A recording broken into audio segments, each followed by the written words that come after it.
Help! My mind won't rest. Imagine it's your first day at a new school after your family had to move because your dad got a promotion.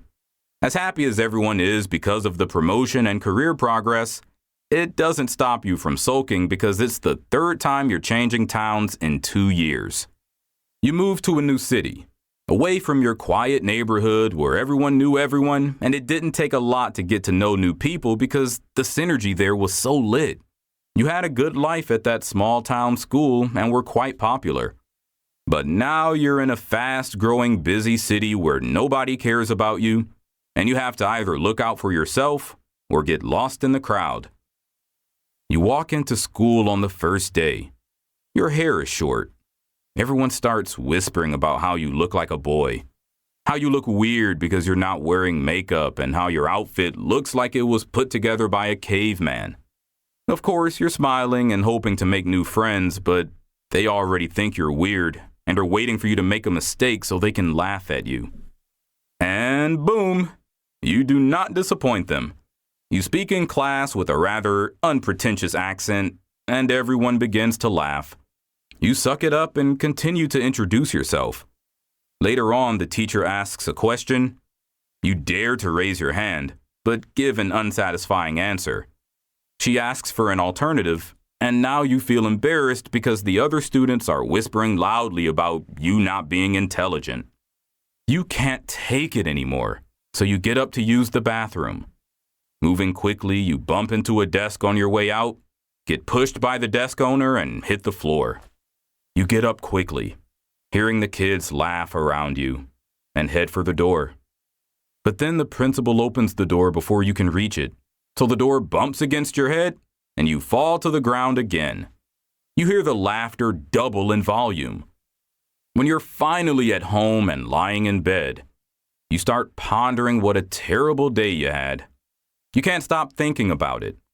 That one bad day turns into a week, and 1 week into months, and you can hardly sleep at night because you're so anxious and stressed. Okay, true, that was not your story, but you might be able to understand why this 10th grader would find it challenging to shut her mind down for a moment and rest. Why it would be almost impossible to stop thinking about her old town, and why she would be anxious and stressed and would keep having bad days. The chaos that comes from overthinking doesn't get easier. It's like being scheduled for one piece of bad news after another without a break. It's like a bad day becoming a bad year and then a bad life if something is not done. Does it really have to be this horrifying? What is overthinking? So, what's the catch? Will overthinking just disappear because you want it to? Simple answer, no. Overthinking is significantly associated with chronic pain. When a person is suffering, all they think about is how to stop suffering or make the pain less excruciating.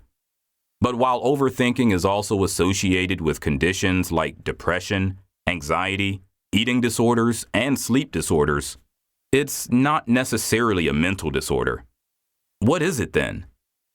As the word suggests, it is simply excessive thinking, romanticizing or obsessing over a particular thought, usually a negative one. It involves picking out every tiny detail from a situation and trying to build those into false giant facts, such that what was subtle and negligible becomes very obvious. But the overthinking doesn't even stop there. Once the giant details have been built, they become a huge headache, and the overthinker has to quickly embark on a new journey to try to simplify them for more analysis. And the more they try to simplify them, the more stuck they get in their own overthinking rut. Eventually, worry about unrealistic and adverse outcomes comes in and makes them feel anxious and stressed. Thinking about something a few times does not make it overthinking just yet. If you had a bad day and start thinking about it, for example, it could be for different reasons. One reason could be to introspect and realize what to avoid next time to ensure a good day. Another reason could be because you feel terrible about something and need to make amends with a few decisions you made. But it can be easy to slip into overthinking if you begin to turn the events of the day over and over in your mind aimlessly, just letting it get annoying, strenuous, and probably even guilt-inducing. One person thinks about his mistakes so he can avoid it and move on. The other person chooses to absorb every detail and begins to imagine adverse outcomes that are yet to happen and may likely never happen. Person A is not an overthinker, but person B definitely is one. Like I said, thinking about things is not wrong in itself. It is in fact vital for decision-making. Our everyday routine demands we think about things ahead of time to enable us to make the right choices. Thinking ahead of a decision can help you avoid mistakes and serious errors. The real issue comes in when, because you're analyzing and charting your course, something that's supposed to be a good thing, you're only worrying and getting more and more indecisive about a decision. Signs that you are overthinking. Thinking is a gift that I personally cherish. There are some things you don't want to wish on yourself, and one of those is not being able to think critically. I don't know what would happen if we couldn't think as humans. The truth is that in this crucial stage of life and development as teenagers, our thoughts can easily become our only cool companions when the going gets tough. It's even sweeter when we can talk to ourselves as we think. Have you tried that talking to yourself thing? Oh, you should. It's cool. Just make sure you do it when you're alone so people don't misunderstand you more than they already have. But try it today. So, I count the ability to think as a cool gift. Without it, many of us would be irrational and inconsiderate. We'd act on a whim and not care who got hurt. But thank goodness we can think. Thank goodness that even as a teenager, you're able to think carefully about your life. How it has gone, how it's going, and how it'll go. That's a beautiful thing. But when it becomes a matter of overthinking, that needs to be attended to. So what signs let you know for sure that you're overthinking? You see, it's easier to notice a problem in someone else's life than it is to notice it in yours. Just like other people would notice faster that you hadn't brushed your teeth in a week than you would, even though your nose is right above your mouth. Yet, before any changes can be effected, we must realize that something has broken that needs fixing. The purpose of sharing the signs of overthinking at this point is to enable you to come quickly to the realization of what you're battling with in order to begin to retrace your steps. Relentless, fruitless muddling up.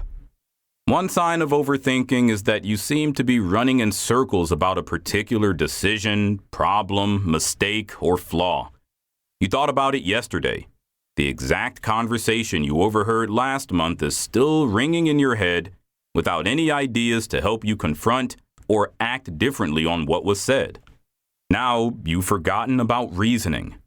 Those gossips don't know you overheard them, yet you're beginning to have insomnia. This is because studies have shown that overthinking makes it hard for you to fall asleep at night. Sangvi and Nakat, 2020. Are you noticing that non-stop muddling of your mind that makes it seem like you don't exactly have any direction with your thoughts, but just keep whirling and whirling around? Hello, you're overthinking. Replays of your mistakes. An overthinker is bad at letting go of their personal mistakes and shortcomings. And if there's anyone who thinks they've got a lot of shortcomings, it's a teenager. You. Imagine the horror of constantly hating your imperfections and then overthinking based on that. Nobody likes me because I'm not slim. I'm not a cool rich kid, so I don't fit in. I walk clumsily and that's why I bump into things. Fancy thinking those same thoughts every single day until the flaws define you? With the tendency to overthink, magnifying your own imperfections is the order of the day. Chronic second-guessing of self. When you're also constantly second-guessing yourself and your ability to make decisions, you're probably thinking too much. Is it too hard to decide not to attend a school function and then make peace with that decision? Will your mind ever rest about it? Or will it keep reminding you of what you might have missed and how the decision to stay away was wrong, even though you can't see why it's wrong? That's a serious issue with overthinking there. Constant negativity and negative thoughts. There's a problem with overthinking if you can't stop imagining the worst. I have memories of negative thinking plaguing me when I was 17-ish. For whatever reason, I was afraid my mother would die. Every time she went out or took a trip, I would sit in my room, my head throbbing with the thoughts of getting that bad call that something had happened to her. Nothing ever happened to her, of course, but my head throbbed either way. How about waiting for exam results or hoping for some good news? Overthinking has its way of showing up just then to plague us. Sleeping issues. Speaking of negative thoughts, sleeping issues kind of naturally follow that. When all you can do is lie there and think bad thoughts about everything, your body will bear the brunt and your mind won't shut down. Sleeping issues aren't cool. They make everything worse because then you have to worry about your body too, and the myriad of problems that come with not being able to sleep. Never making a decision on time. You know it's overthinking when instead of looking to solve a problem, you are merely lodging the thought of it. When you're overthinking, you become indecisive. So, indecisiveness is another sign of overthinking and prevents you from actualizing simple decisions. Even when a decision is finally made, you likely second-guess it. How overthinking spirals into negative thoughts. There's an interesting explanation for how overthinking can quickly spiral into extremely bothersome negative thoughts. A hormone called dopamine is a neurotransmitter in the brain that makes you feel all those warm and fuzzy good feelings. This dopamine is released when you feel good and happy with yourself.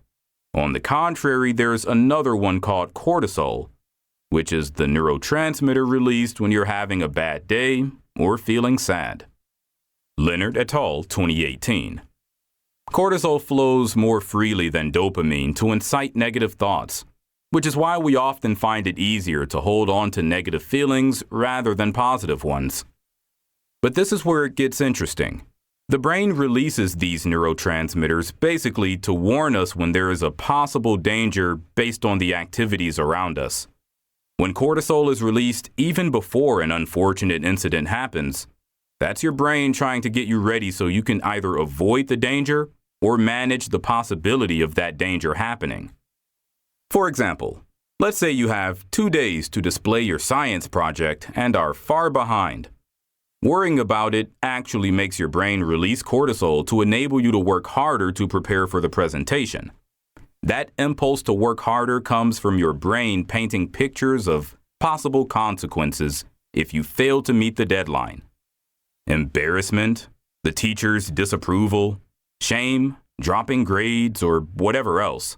They all come rushing at you. That is how negative thoughts come about and start to bother you.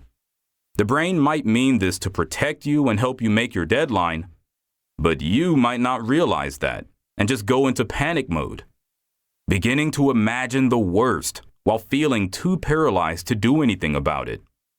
While riding the bus to school, a car screeching loudly beside the bus can cause your brain to quickly release cortisol to warn you of the danger of a car accident. When you forget to run some important errand, the same response may be elicited. All the while, even though there is no accident, or mom screaming at you for forgetting to run the errands, your brain will still warn you so you can prevent those dangers from actually happening. It gets even worse when we're in a toxic environment with people who say hurtful things, keep their distance, and avoid eye contact. In a situation like that, all our brain can release is cortisol. It's like alarm bells ringing from every direction. You might be asking, what then is the point of releasing all those neurotransmitters when they'll just make you scared and stuck in one place? If you don't realize that your brain is only trying to protect you by the signals it sends, you're going to focus too much on the imaginary scenarios running through your mind. In focusing on those, you'll let your thinking run so wild, you'll be shocked at what negative thoughts will rapidly overtake you. The problem with overthinking. Negative effects of overthinking. Overthinking never ends with itself. It is like a conduit pipe leading you somewhere, and the journey never ends until you hit the brakes and turn away. The problems with overthinking are numerous. 1. Procrastination. Procrastination is a terrible habit that can rise from overthinking. It involves persuading yourself to ignore the vital thing you must do and focusing on a trivial one instead. It is the inability, or refusal actually, to motivate yourself to do what is crucial.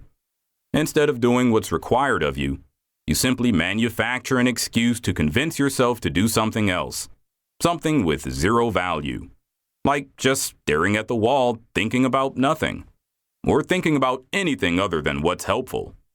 An overthinker will likely procrastinate by worrying about a job that they'll never get around to doing.